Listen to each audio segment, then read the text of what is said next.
Good evening students. I hope आप सभी अच्छे होंगे। आज जो है कंज्यूमर राइट्स की फोर्थ क्लास है हमारी, और इसमें हम डिस्कस कर रहे हैं जो पार्ट फोर्थ है। और आज ये लास्ट क्लास है इसकी। हमने इसमें कंज्यूमर राइट्स के बारे में, कंज्यूमर राइट्स क्यों होते हैं, कैसे होते हैं, और कौन इसके लिए रिस्पॉन्सिबल है, और कब इसका नेशनल डे होता है और कब इसका इंटरनेशनल डे होता है, ये जो है टोटल समरी जो है डिस्कस हो गई थी।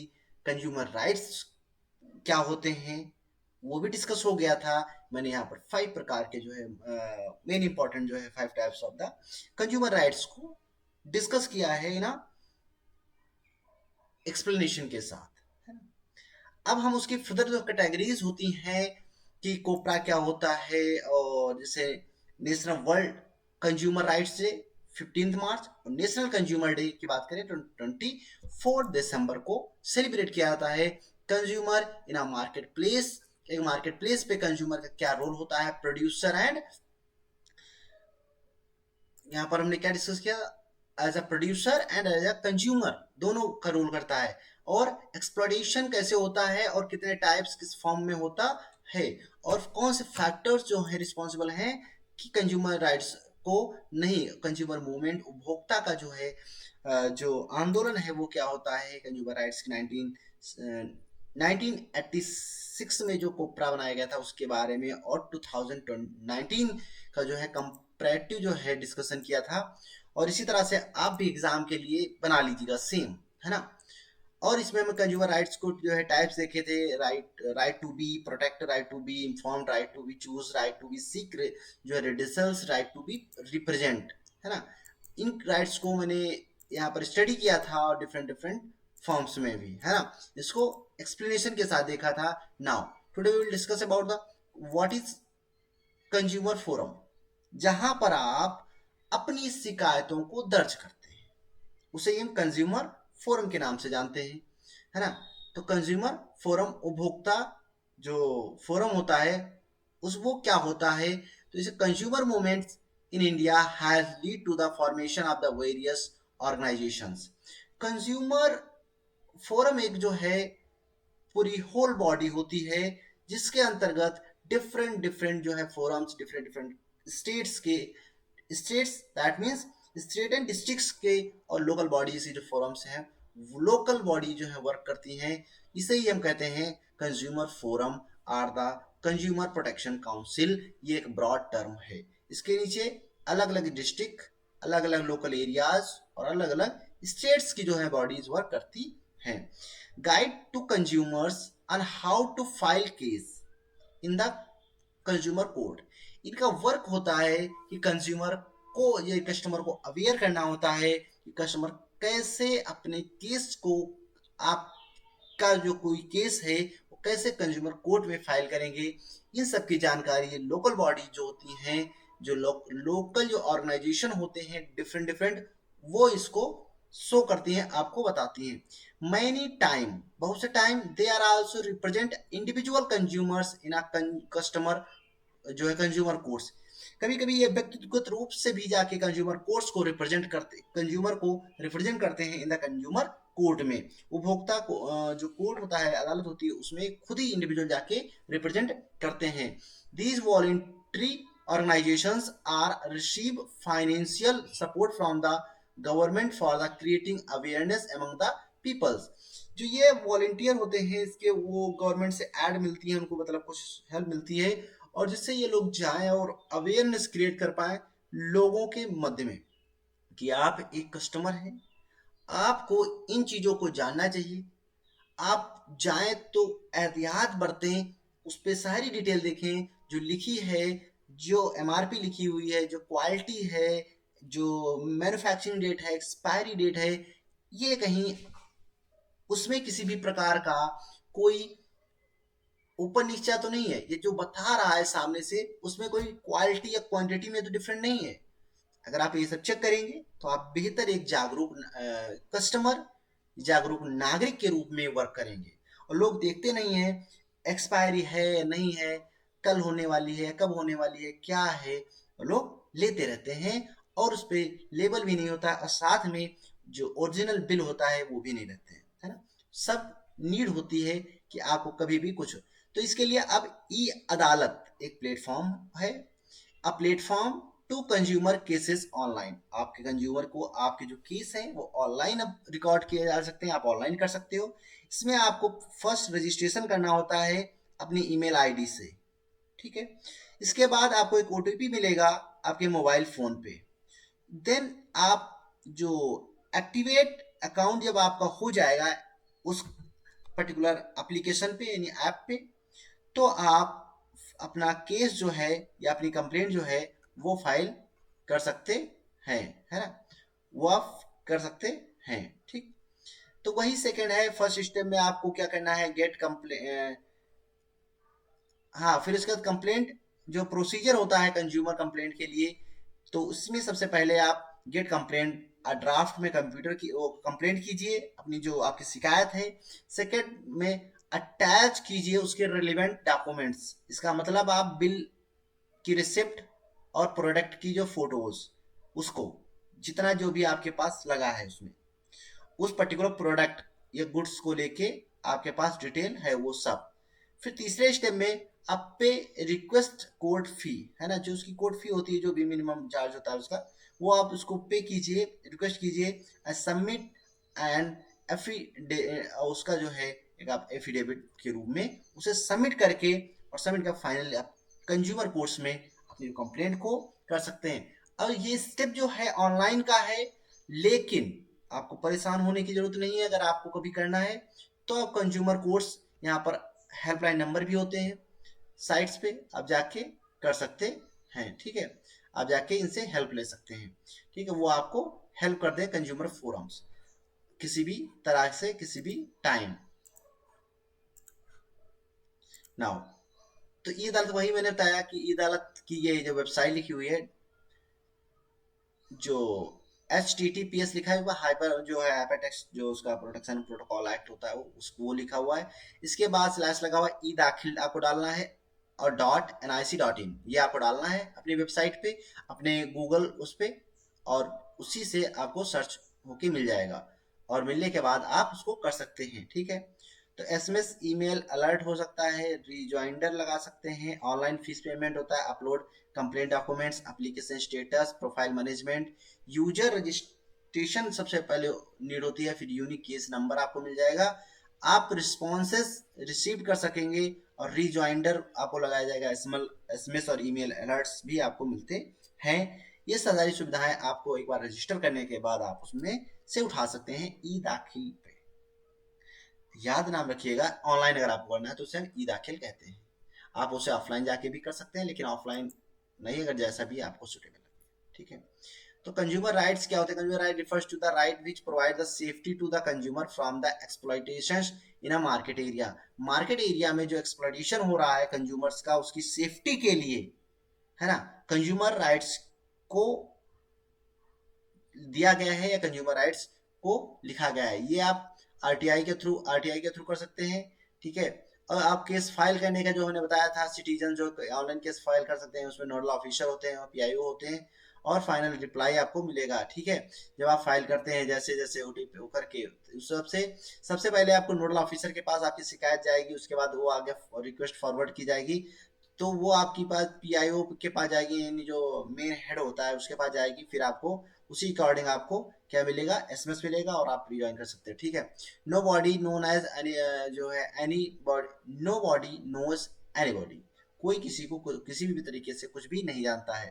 तो आप स्टेप जो person from the any part of the India wish to seek inform from the any court department, आप गवर्नमेंट डिपार्टमेंट जाके इस चीज को बता सकते हैं। Upload the file we want to the website of RTI any, तो आप फर्स्ट आप जाके पता करने के बाद आईटीआई ऐड आ सकते हैं, आईटीआई के थ्रू आपको वहां की जानकारी, any person from the any part of the India take print out of this and speed post of the public information officer, को आप पोस्ट भी कर सकते हैं और आप डायरेक्ट भी कर सकते हैं उसको बाय पोस्ट के द्वारा, ठीक है। देन आपको रिप्लाई रिसीव होगा from the government office in the uploaded to the website. जब आपके जो डॉक्यूमेंट्स हैं वो अपलोड हो जाएंगे वेबसाइट पे या कुछ भी है, तो आप जो आरटीआई जिसकी मांग डिमांड की है तो आपको उसका रिप्लाई जल्द मिल जाएगा। और पर्सन ओरिजिनल जो ओरिजिनल रिक्वेस्टर है, डाउनलोड और take a print out of the information document the wanted. जो उसके बाद आप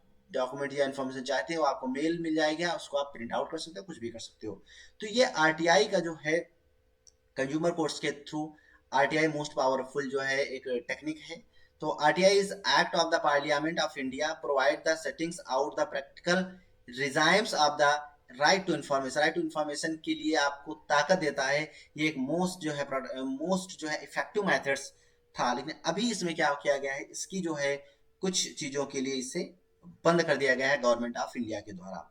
इन अक्टूबर 2005 गवर्नमेंट ऑफ इंडिया जो enacted law popularly known as RTI, right to information. This law ensure that its citizens get all the information about the functions of the government departments. आप इससे नियम कानून या उसके आधार पर आप इंफॉर्मेशन की डिमांड कर सकते हैं जो गवर्नमेंट ऑफ इंडिया डिपार्टमेंट में फंक्शन करते हैं, या उससे जो है रिलेटेड जो भी जो इंस्टीट्यूशंस हैं वर्क करते हैं उनसे आप किसी भी प्रकार की इंफॉर्मेशन मांग सकते हैं, लेकिन हाँ वो कॉन्फिडेंशियल नहीं होनी चाहिए।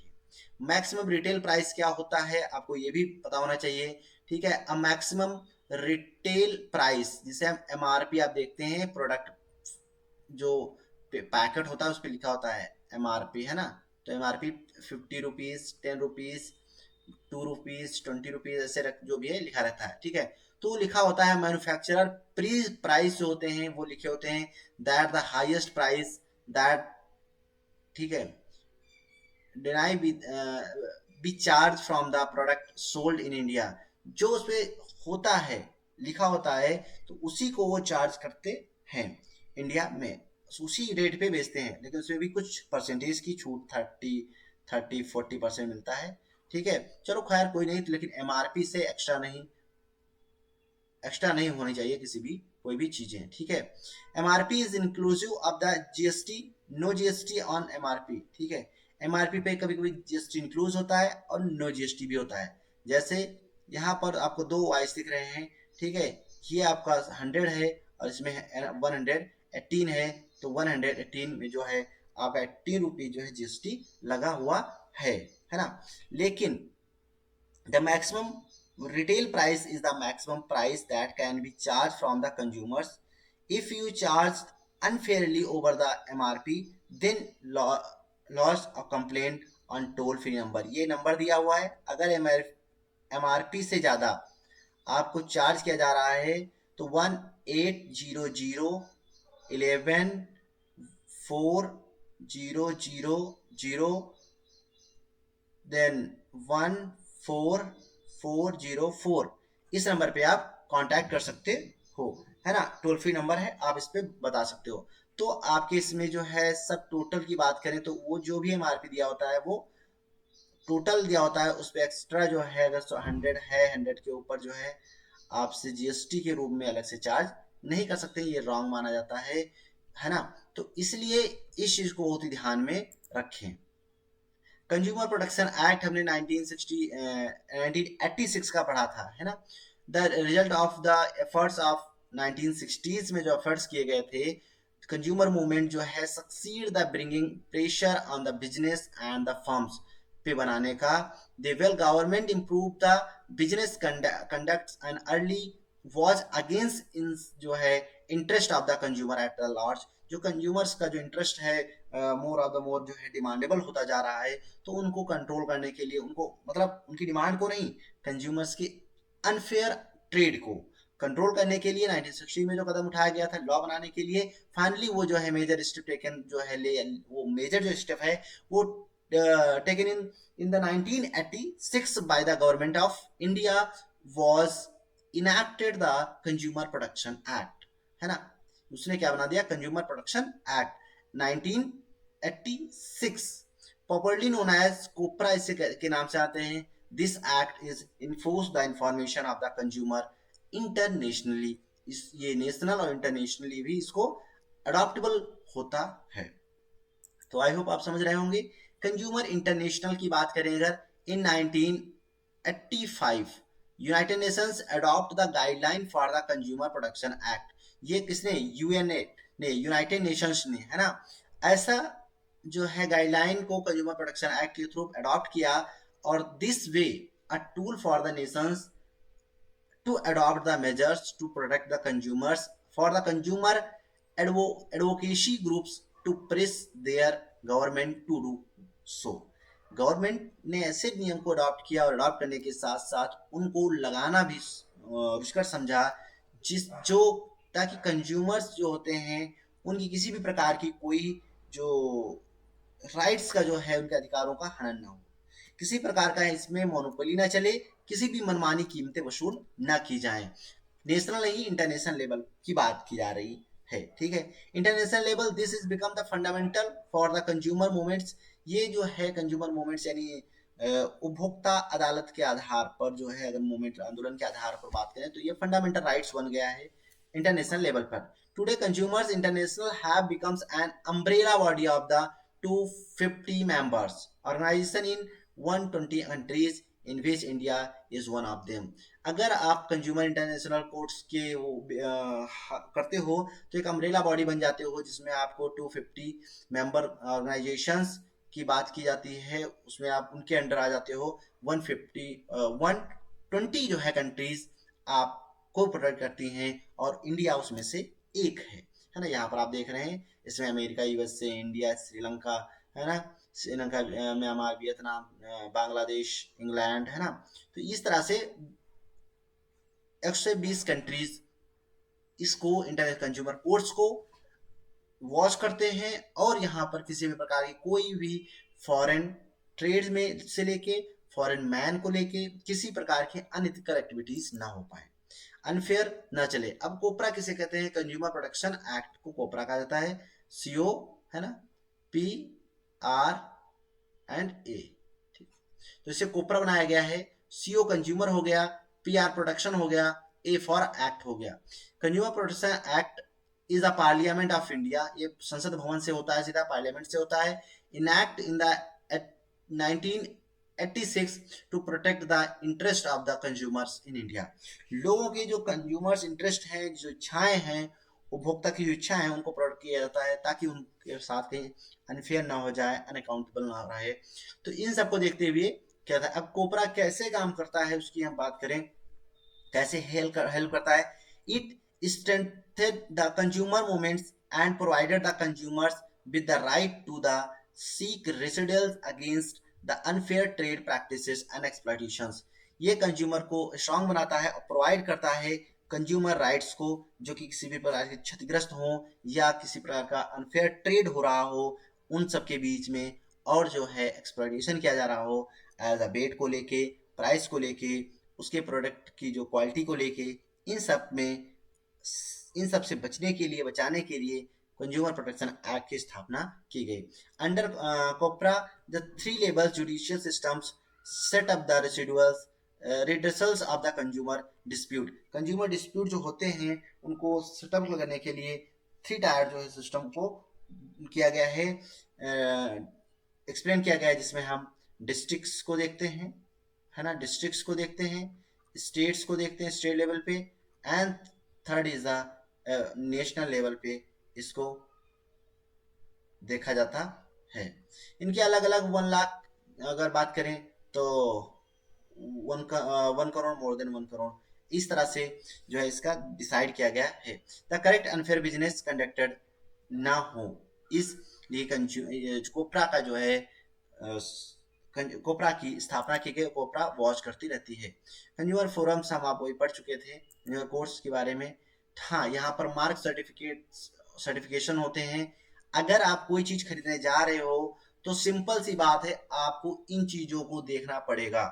अगर ये लगी हुई है चीजें, इसमें निशान है, तो वो चीजें ओरिजिनल होती हैं, ठीक है। सर्टिफिकेशन मार्क्स होते हैं, ये कंपनी के द्वारा, जो एजेंसी के द्वारा अप्रूव्ड होते हैं, indicating the existence of an accepted product standards and claim that the manufacturers had tested the product to the verify compliance with the standard। आप कहीं भी जाते हैं और किसी भी प्रकार की आपकी चेकिंग होती है, चेकिंग होने के बाद आपको एक कार्ड दे दिया जाता है, और इससे या किसी प्रकार आपको नेल्स पे कुछ भी लगा दिया जाता है जब आप वोट डालने जाते हैं कि हाँ ऑल क्लियर, ठीक है, उसके बाद आप जाते हैं अपना वोट डालते हैं, अदरवाइज आप वोट नहीं डाल सकते हो। इसी तरह से इसमें है, अगर कोई मोहर है तो वो ओरिजिनल माना जाएगा, नहीं है तो डुप्लीकेट होता है, हर उस पे होते हैं। इंडियन प्रोडक्ट्स जो है सर्टिफिकेशन मार्क्स की बात करें, नो जो है stationery marks, recycling symbols and other marks, ये ISI का इंडियन स्टैंडर्ड जो है का मैप वो लोगो है। और आप जब प्लाईवुड या कुछ भी खरीदते होंगे तो आप उसमें इस तरह के जो है साइज मार्क को देखते होंगे, कहीं पे लगा रहता होगा। जो भी आप बात करें बिल्डिंग कंस्ट्रक्शन का से रिलेटेड, या आप चेयर मेज और ये इनसे रिलेटेड, तो जो ISI का मार्क्स उसमें लगा होता है। प्लाई आप लेने जाओ उसमें देखो लगा होगा, सीमेंट सरिया सरिया सीमेंट लेने जाओ तो उस पर लगा होता है ऑलरेडी, है ना। आप देखिएगा ध्यान से, है ना, ये प्रैक्टिकल है। मैं कुछ भी ऐसा नहीं बता रहा हूँ कि जो अलग से हो, आप सब कुछ देख सकते हो वहीं पे, ठीक है। देन नाउ भारत सरकार जो गवर्नमेंट ऑफ इंडिया का जो है ये एक लगा होता है मानक पथ, ये भी आपके जो प्रोडक्ट्स होते हैं उस पर लगा होता है। FPO जो फूड वूड से रिलेटेड होते हैं वो लगा होता है, ठीक है। ये आपका वेज होता है, ये नॉन वेज का नाम साइन होता है। अगर कोई प्रोडक्ट वेज है तो ग्रीन बना होगा सर्कल में, और बीच में गोल ग्रीन बना होगा, ठीक है। ये तो आपका रेड हो गया, तो ये नॉन वेज हो गया, है ना, नॉन वेज हो गया। अब जो ग्रीन बना होता है वो आपका, वो क्या होता है, वो आपका वेज माना जाता है ना, वो प्रोडक्ट जो है वेज प्रोडक्ट है, ठीक है। तो आप इस सिल्क मार्क को देख लीजिए, ये सिल्क वाला है ना। ये जो है आपकी फूड कंपनी पे लगा होता है जहां पर आप कोई प्रोडक्ट खरीदते हो, FSSAI, ठीक है। ये आपका जो है डेंजर खतरा की पोजीशंस होती हैं, जो आप ऐसा इलेक्ट्रिक या इस टाइप के जो सामान खरीदते हो, या विस्फोटक पॉइजन्स होते हैं, ये आपको पॉइजन्स हो गए, है ना, कि किस प्रकार का कौन सा है, उससे रिलेटेड आपके लगे होते हैं। कोई जो रिसाइकेबल होता है तो आपका इस टाइप के मार्क्स लगे होते हैं, 1 यूज सिंगल यूज ऐसे होता है कि आपको कहीं वो करना है, ठीक है। और इंडिया ऑर्गेनाइजेशन से रिलेटेड ये सिंबल रहते हैं। तो ये सब सिंबल्स हैं, और उसी हॉलमार्क्स के भी होते हैं, है ना। हॉलमार्क के आपने देखे होंगे, लगा होता है गोल सिंबल्स वो होते हैं, और उस पर कैरेट्स लिखे होते हैं। इस तरह से बहुत से प्रोडक्ट होते हैं जो हर एक जिस टाइप की आप लेने जाओगे उस पे सील लगी होंगी, मोहर लगी होंगी। बिना इसके सर्टिफिकेशन आपको नहीं माना जाता है। ड्यूटीज ऑफ द कंज्यूमर्स की क्या ड्यूटी होती है, कंज्यूमर्स जो उपभोक्ता होता है उसका क्या कर्तव्य होता है। Check the manufacturing and expiry date of the product, taking a careful view of whiles any products, यानी किसी प्रोडक्ट की आप जो वेट है उसकी केयरफुल जो उसका व्यू है उसको आप करिए, और उसमें किसी एक्सपायर डेट और मैन्युफैक्चरिंग डेट को भी आपको चेक करना है। और असिस्ट ओरिजिनल बिल आपको तो 100% लेना ही लेना है, ठीक। इसके बाद insist the for the original जो है product with quality logos on it, आप लोगो के साथ लेना चाहिए, जो हमने अभी दिखाया लोगो, इस तरह से लोगो आपको मिलेंगे हर एक प्रोडक्ट पे। आपके पास इंटरनेट है, जमाना है, आप सर्च कर सकते हो जो प्रोडक्ट लेने जा रहे हो, हाँ किस प्रोडक्ट का कौन सा लोगो होता है, आप उसको देखिए, उसको समझिए, और उसमें बाकी सब चीजें देखिए कि है या नहीं। अगर नहीं है तो आप उसको क्लेम कर सकते हो। कंज्यूमर बाइंग प्रोसेस की बात करें अगर हम, तो कंज्यूमर जो प्रॉब्लम्स की बात करें तो इसमें हम तो बात करते हैं किसी चीज को प्रॉब्लम रीऑर्गेनाइजेशन करें, इंफॉर्मेशन सर्च करें उससे रिलेटेड, जो प्रॉब्लम्स पहले हमारे माइंड में आती है उनको कर लिखिए, फिर इंफॉर्मेशन सर्च करें, उसके बाद इवेल्युएशन करें उसके दूसरे सब्जेक्ट पे, अल्टरनेटिव जो है कि हाँ ये सही है या ये सही, दो प्रोडक्ट आपके पास हैं तो दो प्रोडक्ट्स में से कौन सा सही है ना, कौन सा सही है प्रोडक्ट, तो इस ये या ये, तो इसमें ए या बी, ठीक है। तो इसमें आपको कंपेयर करना है, कंपेयर करने का आगे बढ़ना है, और इसके बाद परचेज डिसीजन ले लेना है, देन उसको आपको परचेज करना है, और परचेज के बाद आपको उस चीज का यूज करते हुए इवेल्युएशन करना है, ताकि नेक्स्ट टाइम किसी और को आप इसके बारे में बता सको। तो ये 5 स्टेज होती हैं कंज्यूमर डिसीजन मेकिंग प्रोसेस में। अवेयरनेस, नीड रीऑर्गेनाइजेशन की, रिसर्च, सर्च फॉर इंफॉर्मेशन होना चाहिए। कंसिडरेबल की बात करें तो इवेल्युएशन ऑफ अल्टरनेटिव्स होना चाहिए। कन्वर्सेशंस की बात करें तो परचेजिंग डिसीजन होना चाहिए। And repurchase that mean purchase post purchase evaluation भी उसका किसी भी चीज का होना कंपलसरी होता है। ये कंज्यूमर्स की ड्यूटी है। अगर आप अच्छे कंज्यूमर्स हैं तो आप इसी तरह से बेहतर जरूर करते होंगे। Why are quality measures used, है ना। They quality measures is used to satisfy the consumers, को सेटिस्फाई करने के लिए क्वालिटी मेजर्स होते हैं।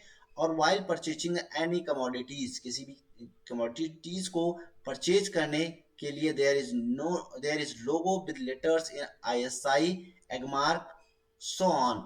आप कोई प्रोडक्ट परचेज करने आते हो तो कमोडिटीज जो परचेजिंग है उसके साथ साथ आपको आईएसआई, एगमार्क या होल मार्क जैसे आपको निशान भी जो है, लेटर आप जो होते हैं वो लिखे हो विद लोगो के साथ। दीज लोगोज जो है कॉन्फिडेंस जो है क्वांटिफिकेशंस हेल्प करते हैं, notifications help to consumers get assured the quality of the purchasing goods and services। इससे क्या होता है, लोगों में आत्मविश्वास, बिलीव या ट्रस्ट हो जाता है उस पर्टिकुलर प्रोडक्ट के लिए कि हाँ उसमें लोगो लगा हुआ है तो वो ओरिजिनल है। ठीक है, तो उसमें परचेज करने में उनको डिसीजन कम, बहुत ही ज्यादा माथापच्ची नहीं करना होता है, सिंपल सी बात। ठीक है, organisation that monitors and issue these certificate allow the producers to use their logos provided they follow the certain quality standard. ये जो है क्वालिटी स्टैंडर्ड को फॉलो किए जाते हैं और साथ में ये इन चीज़ों के लोगों के साथ ही आपको प्रोवाइड किए जाते हैं। किसी भी प्रोडक्ट को आप अगर देखेंगे तो ये कंज्यूमर्स होते हैं और कंज्यूमर्स के पास क्वालिटी और प्राइस को आपको देखना जरूर ही होता है, साथ में क्वालिटी प्रोडक्ट के साथ साथ क्वांटिटी भी और अदर्स चीजें भी, है ना। तो अब हम लास्ट जो है स्लाइड है हमारी आज की, वो हम पढ़ेंगे qualities should be have follow by the an ideal customers, कि कौन सी क्वालिटी एक आइडियल कस्टमर की होती है जो प्रोडक्ट और सर्विस को परचेज करने के टाइम वो फॉलो करते हैं। Updates the knowledge of the consumer rights and duties.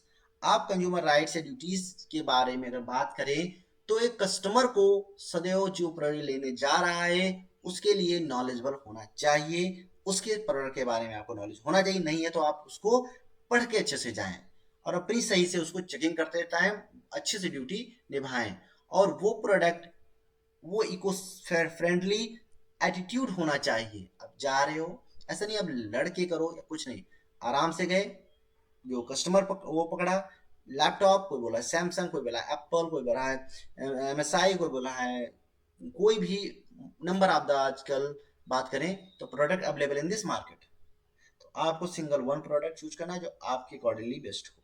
तो आप अपनी जो है क्राइटेरिया के अकॉर्डिंग देखिए, अगर बेस्ट है तो आप कर लीजिए डिसीजन। जो ऐसा एटीट्यूड होना चाहिए इको फ्रेंडली, आपको किसी से लड़ाई झगड़ा नहीं करना, हाँ अच्छा है तो अच्छा है, ठीक है।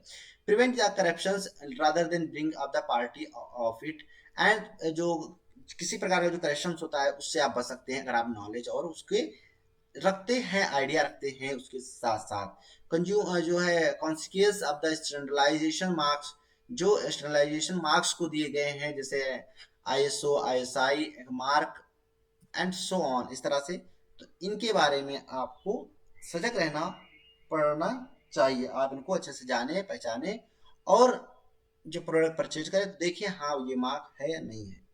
नहीं है तो क्यों नहीं है आप उस कस्टमर से सवाल कीजिए, अगर नहीं है तो वो प्रोडक्ट मत परचेज कीजिए, फोटो लेके उसको अपलोड कर सकते हो, आप उससे ई अदालत पे जाके शिकायत कर सकते हो।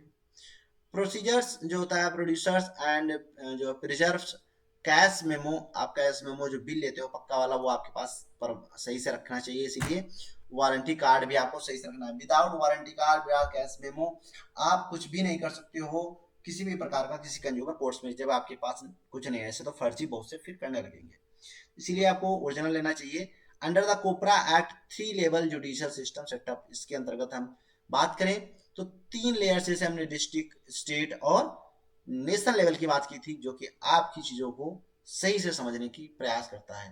तो ये जो है क्वालिटीज होती हैं किसी एक गुड कस्टमर की, है ना, कि वो जो प्रोडक्ट लेने जा रहा है अबाउट दिस प्रोडक्ट नॉलेजेबल होना चाहिए और सर्विस होनी चाहिए। So thank you so much. आज हमारी जो है क्लास फिनिश हुई कंज्यूमर राइट्स की। आई होप आपको ये जो चैप्टर है अच्छे से समझ में आ गया होगा। अगर नहीं आया है तो आप कमेंट बॉक्स में जो नहीं आया एक बार पूरी क्लास रिवाइज है, 4 क्लास है, एक दिन में बैठ के देखिए आराम से और देखने के साथ अगर आपको जो नहीं समझ में आया आप नोट कर लीजिए, आप कमेंट बॉक्स में छोड़ दीजिए, मैं उसको आपको आंसर दे दूंगा, है ना, कल। तो इसीलिए अब हम मनी और क्रेडिट, है ना, क्रेडिट करके जो हमारा वो है चैप्टर, उसको हम पढ़ेंगे कल से। 2 या 3 क्लास उसमें भी करेंगे। इसके बाद हमारा इकोनॉमिक्स जो है कंप्लीट हो जाएगा। इस वीक हमारा इकोनॉमिक्स कंप्लीट हो जाएगा, इसी वीक, है ना। नेक्स्ट मंडे से हम दूसरा पॉलिटी स्टार्ट करेंगे। क्लियर, है ना। पॉलिटी स्टार्ट करेंगे, पॉलिटी के बाद हिस्ट्री पे चलेंगे। ठीक है, thank you so much. Comment box में जरूर बताते रहा करिए कि क्लास अच्छी लग रही है या नहीं लग रही है, क्या उसमें कमी है, क्या और बेहतर करें। तो ये सब चीज़ें आप सजेशंस में डालते रहा करिए, है ना, जिससे हमें पता चलता रहे। ऐसे मुझे भी पता नहीं रहता है कि आपको समझ आ रहा है या नहीं आ रहा है क्या नहीं है, हमको क्या अपग्रेड करना चाहिए और चीज़ें कैसे करना चाहिए, ये सब, है ना। तो एक बार हम पहले ऐसे कर लेंगे, फिर हम एक मैराथन लेके आएंगे, क्योंकि अभी देखो इतना वो है जो हमारा कोर्स, मतलब वो सिविक्स सिविक्स पढ़ लेंगे, सिविक्स के बाद हिस्ट्री। तो ये अभी नेक्स्ट मंथ तक कंप्लीट हो जाएगा आई थिंक। और इसके बाद हम मैराथन, मतलब एक दिन में ज्योग्राफी, एक दिन में वो, ऐसे कर करके पूरा पूरा संपूर्ण, फिर इसी तरह से टेस्ट जो, फिर हम क्वेश्चन के हिसाब से लाया करेंगे कि ये क्वेश्चन है, उस क्वेश्चन का कैसे हम उसको आंसर लिखेंगे। तो आंसर राइटिंग भी आपको बताएंगे कैसे अच्छे बेहतर कर सकते हो। So thank you so much, आप जुड़े रहिए हमारे साथ।